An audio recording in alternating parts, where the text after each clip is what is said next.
Hey everyone, welcome back to one more new video. और ये video होने वाली भाई थोड़ी सी खास, क्योंकि आज हम दोबारा से आपका एक्सपीरियंस दे रहे हैं हमारे 3 स्टडी वीज़ा और एक टूरिस्ट वीज़ा का, कि जिसमें से हमारे वीज़ा कैसे निकले हैं। और लास्ट फ्राइडे ही हमारे 4 वीज़ा ग्रांट हुए हैं और उन वीज़ाज़ के बारे में मैं आपको अपना एक्सपीरियंस बताऊंगा कि कैसे कैसे हमें वीज़ा मिले हैं। और एक वीज़ा हमारा रिजेक्ट भी हुआ है, तो उसके बारे में बताएंगे कि रिजेक्ट होने के चांसेस क्या क्या बने हैं। सो वीडियो की स्टार्ट करते हैं। सो लास्ट फ्राइडे हमारे 4 बच्चों ने इंटरव्यू दिए थे, जिसमें से 3 हमारे F1 वीज़ा था और एक हमारा टूरिस्ट वीज़ा था। जो टूरिस्ट वीज़ा था वो एक ब्रदर है यूएस के अंदर, उनकी एक मदर थी, उनका अप्लाई किया था उन्होंने टूरिस्ट वीज़ा के लिए और वो वीज़ा में ग्रांट हो गए।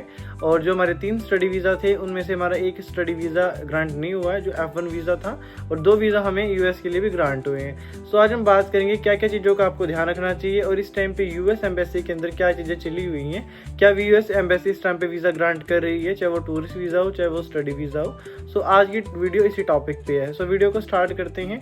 सो स्टार्टिंग में हम बात करेंगे टूरिस्ट वीज़ा के लिए, कि जो मदर थी उनका एज थी 48 और उनके बेटे को यहाँ पे आए हुए 3 साल हो गए थे। सो उन्होंने अपनी मदर के लिए यहाँ से वीज़ा अप्लाई किया था। सो डॉक्यूमेंट लगे थे वो बेटे के ही लगे थे उनके। सो उन्होंने जो यहाँ के डॉक्यूमेंट थे वो आपको लिस्ट बता दूँ कि कौन से डॉक्यूमेंट है। अगर आप यहाँ से स्पॉन्सर करते हो इंडिया से, अगर आप किसी फैमिली मेम्बर को या किसी ब्लड रिलेशन में किसी को भी बुलाना चाहते हो, तो कौन से डॉक्यूमेंट आपको रिक्वायर्ड है। सो मैं उनकी सिर्फ इस टाइम पे आपको इंटरव्यू का एक्सपीरियंस ही बताऊंगा कि क्या एक्सपीरियंस उनका इंटरव्यू का रहा। सो उनको वो अंदर गए थे और अंदर उन्होंने बोला था उनको कि भी आप स्टार्टिंग में देखो वीज़ा निकालने के लिए ट्रिक्स हैं उनका फॉलो करना होता है, वो मैं स्टार्टिंग से आपको बताता आ रहा हूँ। सो वहाँ पे हमने उनको बोला था कि आप जब आप इंटरव्यू के लिए जाती हो, सो आप अपनी जो टिकट्स हैं वो ज़रूर साथ में लेके जाएँ, जो आपने आने की और जाने की करवा रखी हैं। बट मोस्टली इन केसेस में इस टाइम पे पहले चीज़ चलती थी कि आप अगर इंटरव्यू के से पहले अपने टिकट्स बुक करवा लेते हैं तो एक पॉजिटिव पॉइंट माना जाता था। बट आज के टाइम पे ये पॉइंट काम बिल्कुल भी नहीं करता है। सो मेरे अकॉर्डिंग जब आपका वीज़ा आ जाता है उसके बाद ही आप अपनी टिकट्स बुक करवा सकते हैं। बट आप वहाँ पे फुली प्रिपेयर होके जाओ। अब वहाँ पे वो जो माता जी है वो गई थी, वहाँ पे जाते उनके पास सबसे पहले उनसे क्वेश्चन पूछा गया कि can you please tell me where you go in the US. So starting में हमने उनको बोला था कि आपको सिर्फ एक ही लाइन बोलनी है कि I need my translator, will translate English to Hindi, की भी वो किसी भी लैंग्वेज को ट्रांसलेट कर सके, या मुझे ट्रांसलेटर चाहिए जो हिंदी से इंग्लिश में या इंग्लिश से हिंदी में ट्रांसलेट कर सके। तो साथ में उनके साइड में एक मैम थी, वो आ गए थे और उन्होंने जो जो क्वेश्चन पूछे इन्होंने हिंदी में उनके आंसर देते गए। वो हमें क्वेश्चन उनको प्रिपेयर करवा रखे थे कि आपको क्या क्या आंसर देनी है और किन चीज़ों का वो क्या आंसर रिप्लाई मीन्स देना है उनको। सो बेसिकली उनका वीज़ा निकल गया था, तो ज़्यादा दिक्कत आई नहीं थी, 2 से 3 मिनट के अंदर उनको अपना वीज़ा मिल गया था। अब बात करते हैं स्टूडेंट वीज़ा की, कि जो हमारे 3 स्टूडेंट गए थे उनमें से 2 स्टूडेंट्स के हमारे F1 वीज़ा हैं वो मिले हैं और एक स्टूडेंट का रिजेक्ट हुआ है। तो रिजेक्ट होने के चांसेस क्या हैं वो भी मैं आपको भी बताऊंगा, और साथ में जो मिलने के चांसेस क्या है कि यूएस वीज़ा कैसे मिला उन स्टूडेंट को, उनकी भी हम बात करेंगे। सो देखो पहले बात करते हैं हम रिजेक्ट होने की। वहाँ पे देखो क्वेश्चंस मैंने आपको सारी चीज़ें प्रोसेस मैंने बता रखा कि क्या क्या प्रोसेस यूज़ होता है जब आप अंदर जाते हो एम्बेसी के अंदर। सो बेसिकली तीनों चीज़ों सेम थी बंदों की, बट वहाँ पे मिस्टेक्स क्या क्या रही 2 को वीज़ा मिलने में और 1 को वीज़ा ना मिलने में। देखो उस टाइम पे क्या हुआ, हमारा काम ज़रूरी नहीं है कि हम हर एक बच्चे की फाइलिंग करें, हमारा काम होता है सिर्फ इंटरव्यू क्लियर करवाना, इंटरव्यू की प्रिपरेशन करवाना। सो वो जो स्टूडेंट आया था हमारे पास, वो आया था सिर्फ हमारे पास इंटरव्यू की प्रिपरेशन करने के लिए। सो उन्होंने फाइलिंग अपनी दिल्ली से करवा रखी थी, आई डोंट नो किस एजेंट से उन्होंने करवाई थी। सो उनका क्या था, जो स्टूडेंट था उन्होंने कर रखी थी यहाँ पे मेडिकल के अंदर उनकी 12 थी, मीन्स उन्होंने बायो सब्जेक्ट्स ले रखा था। बट आगे वो जा रहे थे आईटी के फील्ड में। उन्होंने जो अपनी I-20 मंगवाई थी और जो कोर्स चूज़ किया था वो आईटी के फील्ड में किया था, जो रिलेवेंट नहीं करता था उनकी प्रीवियस स्टडी से, मीन्स जो पहले उन्होंने स्टडी कर रखी थी उससे वो रिलेवेंट नहीं था, मैच नहीं कर रहा था। सो एक तो नेगेटिव पॉइंट इस चीज़ का ये बना। सेकेंड नेगेटिव पॉइंट क्या था, वो ओवर कॉन्फिडेंस हो गया था वहाँ जाके। जैसे उन्होंने पूछा था कि भाई what is your mother's name, उन्होंने पूछा तो उन्होंने बता दिया कि my mother name is that and she is doing, जो भी जॉब कर रही हैं वो। साथ में अपने फादर का, अपने ब्रदर का, सभी का एक्सप्लेनेशन देता गया। सो इस चीज़ को भी माइंड में लेके चलना चाहिए हमेशा से ही। मैं यही चीज़ें स्टार्टिंग से बताता आ रहा हूँ हर एक स्टूडेंट को, कि अगर आप बाहर के लिए अप्लाई कर रहे हो, यूएस एम्बेसी में अगर आप जाते हो, सो बेसिकली अगर उन्होंने जितना आपसे पूछा है उतना ही आंसर दो, उससे कम चाहे बेसिक दे दो, उससे ज़्यादा आंसर मत दो, क्योंकि ये भी एक बहुत ज़्यादा नेगेटिव साइन क्रिएट करता है। जितना उन्होंने पूछा, उन्होंने अगर आपसे पूछा आपके नाम के बारे, तो आप अपना नाम ही बताओ, आप ये मत बताओ मैं कितने साल का हूँ, मैं कहाँ से हूँ। जो अगर आपसे जितना पूछा जाए उतना ही आपको अपना आंसर देना चाहिए। पॉइंट टू पॉइंट आंसर दो जितना हो सके। जितना ज़्यादा लेंथी आप आंसर को लेके जाओगे उतना ज़्यादा ही आपका नेगेटिव साइन क्रिएट होता जाएगा, ठीक है। सो इस चीज़ का ध्यान रखना चाहिए। जो 2 स्टूडेंट्स के वीज़ा निकले हैं, मैं उन्होंने कुछ क्वेश्चंस थे जो उन स्टूडेंट से पूछे गए थे, मैं उन क्वेश्चंस के बारे में आपको बताता हूँ कि आपको कौन से क्वेश्चंस हैं वहाँ पे एमबेसी के अंदर पूछे गए। सो बेसिकली 5 to 6 क्वेश्चंस हैं जो मैंने हर एक स्टूडेंट को करवा भी रखे हैं जो भी हमसे ऑनलाइन या ऑफलाइन कोचिंग ले रहे हैं, इस टाइम पे प्रिपरेशन कर रहे हैं यूएस वीज़ा इंटरव्यू की। सो मैंने उनको सभी को ये क्वेश्चंस करवा रखे हैं। बट बेसिकली क्वेश्चन ये भी पूछे जाते हैं और कुछ बाहर से भी क्वेश्चन पूछ लेते हैं। तो हमारा इतना एक्टिव होना चाहिए माइंड, और स्टूडेंट को इतने अच्छे से हम प्रिपेयर करते हैं ताकि वो सभी चीज़ों का आंसर दे सके। जरूरी नहीं है कि भी आउट ऑफ सिलेबस क्वेश्चन आ गया या कोई ऐसा क्वेश्चन आ गया जो उसने प्रिपेयर नहीं किया, वहाँ पे हेजिटेट हो गया। सो हम उस चीज़ के लिए फुली प्रिपेयर करके आपको भेजते हैं। जो भी स्टूडेंट हमारे पास वो चीज़ को जानते भी हैं। सो मैं उन क्वेश्चंस बता रहा हूँ। अगर आप प्रिपेयर कर रहे हो इस टाइम पे या आगे आने वाले टाइम में आप यूएस का वीज़ा के लिए आप एम्बेसी में जाती हो और वहाँ पे इंटरव्यू देती हो, तो आपको किन किन क्वेश्चंस का ध्यान रखना चाहिए और क्या क्या क्वेश्चंस हैं जो आपसे पूछे जा सकते हैं। पहला क्वेश्चन था, why do you want to go to study in the US, कि आप यूएस में ही स्टडी क्यों करना चाहते हो। ये क्वेश्चन पूछने के 2 से 3 तरीके हो सकते हैं उनके। वो बोल सकते हैं वाई यूएस, या वाई यू चूज यूएस, या वाई दिस कंट्री। सिर्फ यूएस से रिलेटेड अगर कोई क्वेश्चन आपके पास आता है तो एग्जैक्ट 1 to 2 लाइन्स का आप अपना क्वेश्चन रखो। ज़्यादा लेंथी मत लेके जाओ जिसमें आप 15 से 16 लाइन बोलो यूएस से एक्सप्लेनेशन करने के लिए। जस्ट 2 से 3 लाइन या 3 से 4 लाइन आपके पास इनफ है। एग्जैक्ट अच्छे तरह से आप उन्हीं लाइन को अगर बोल देते हो तो आपका वीज़ा निकल जाता है या आपका पॉजिटिव प्लस पॉइंट आपका बन जाता है। जितना ज़्यादा हो सके उतना ज़्यादा कम लाइन के अंदर आप एक बेस्ट आंसर दो, वो आपके लिए एक पॉजिटिव साइन क्रिएट करेगा।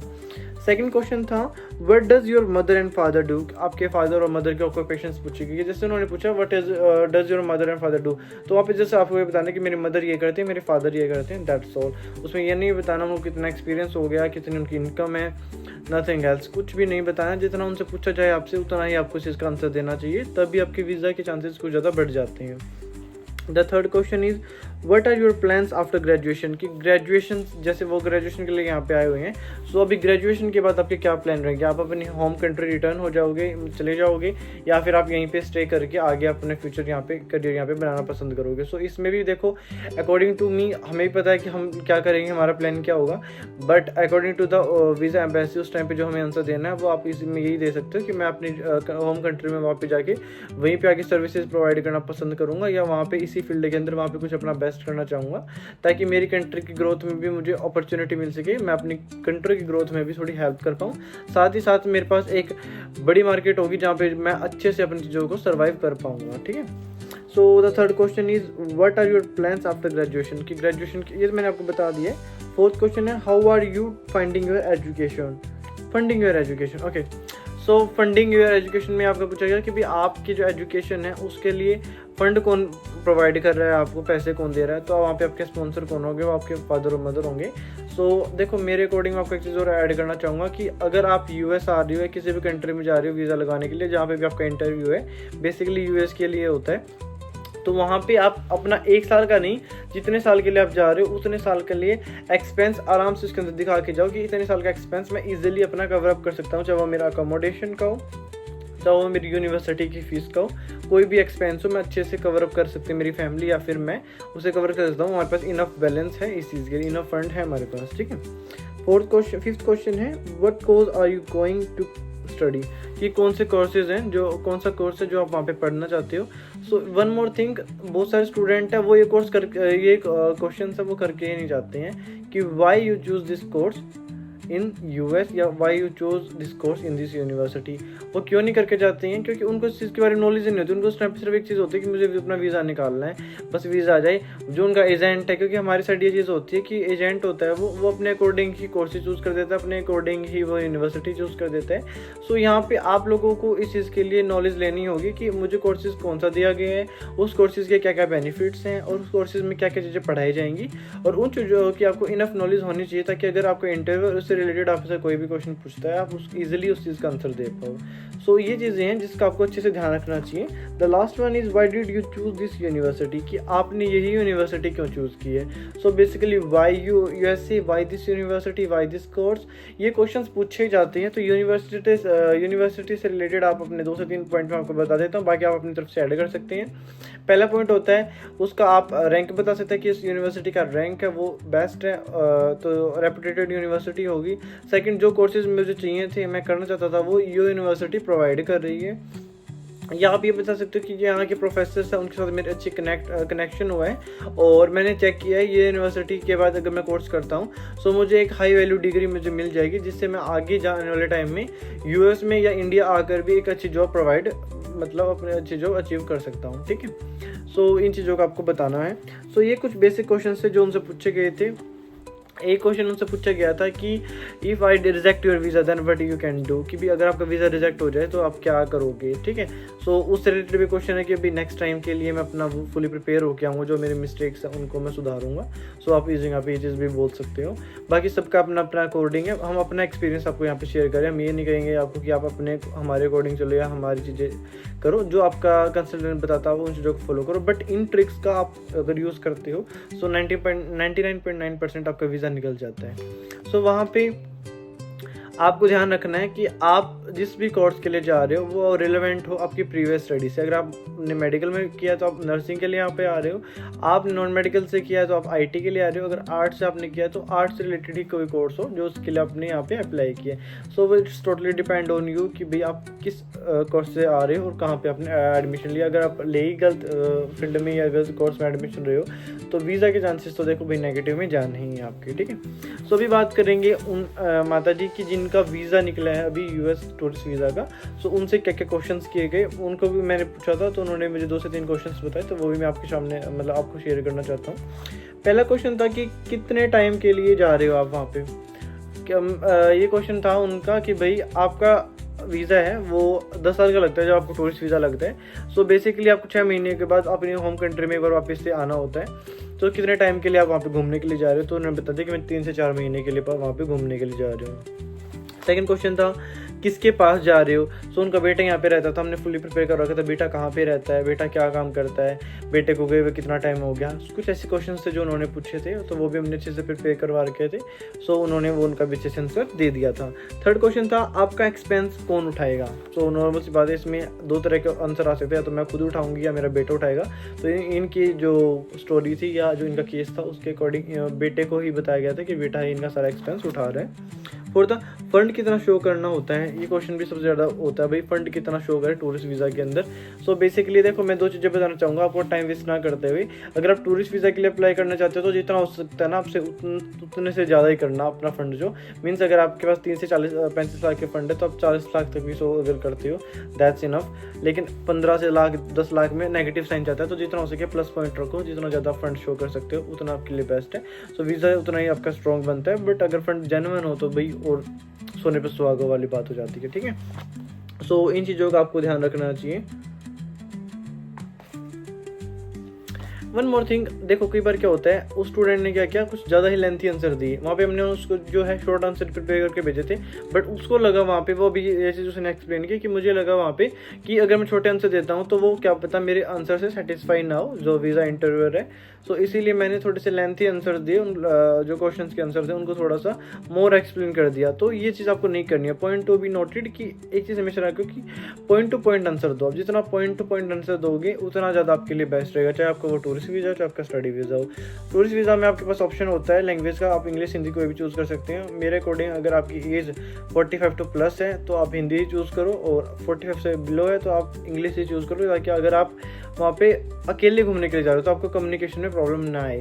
और अगर कोई आपको बुला रहा है तो आप हिंदी भी बोलते हो, that's not a big deal. ठीक है, सो इन चीज़ों का आपको ध्यान रखना चाहिए। सो देखो मेरे अकॉर्डिंग जो मैंने एक्सपीरियंस आपको बताना था वो मैंने आपको बता दिया। इन चीज़ों का अगर आप ध्यान रखते हैं तो आपका आराम से वीज़ा निकल सकता है। और भी अगर आपकी कोई क्वेरी है किसी चीज़ से रिलेटेड तो आप मुझे इंस्टाग्राम पे डीएम कर सकते हैं। हम कोशिश करते हैं भाई हर एक बच्चे का रिप्लाई करने की जिनका भी हमें जेन्युइन लगता है कि जिनको जेन्युइन प्रॉब्लम है, जेन्युइनली किसी चीज़ को पूछना चाहते हैं। ठीक है, और बाकी आप हमारे यूट्यूब चैनल को सब्सक्राइब कर सकते हैं। इसके ऊपर हम डेली हर एक वीक में एक वीडियो पोस्ट करते हैं हमारे जो वीज़ा एक्सपीरियंस है उसके अकॉर्डिंग, कि जितना हमारे वीज़ा निकलते हैं कि इस टाइम पे आपको वीज़ा लगेगा या नहीं लगेगा। वन मोर थिंग, जो क्वेश्चंस बहुत ज़्यादा मेरे डीएम्स में आ रहे हैं आज के टाइम पे कि इस टाइम पे हम यूएस स्टडी वीज़ा के लिए अप्लाई करें या नहीं करें, वीज़ा निकलेगा या नहीं, तो बिल्कुल करो। इस टाइम पे वीज़ा बहुत ज़्यादा निकल रहे हैं, स्पेशली कैलिफोर्निया यूनिवर्सिटी कभी भी इसके वीज़ा, जो हमारे हरियाणा पंजाब के बच्चे थे उनको वीज़ा नहीं देती थी, बहुत ही कम चांसेस होते थे, वरना नेगेटिव साइन बहुत ज़्यादा था। बट अब की बार बहुत सारे स्टूडेंट्स हैं जो कैलिफोर्निया स्टेट यूनिवर्सिटी, जो फ्रिजनो यूनिवर्सिटी है जिसमें मैं पढ़ रहा हूँ, उस यूनिवर्सिटी में ही बहुत सारे बच्चों के यूएस स्टडी वीज़ा लगे हैं इस टाइम पे। तो ये भी एक पॉजिटिव साइन है कि आप इस टाइम पे अगर अप्लाई करते हो तो आपका वीज़ा निकल सकता है। बट वही चीज़ें डिपेंड करती है कि आपने स्टेप बाय स्टेप अपनी प्रोसेस उसको कितने अच्छे से मैनेज किया है, और आपकी इंटरव्यू की प्रिपरेशन आपने कितने अच्छे से की है और कहाँ से की है।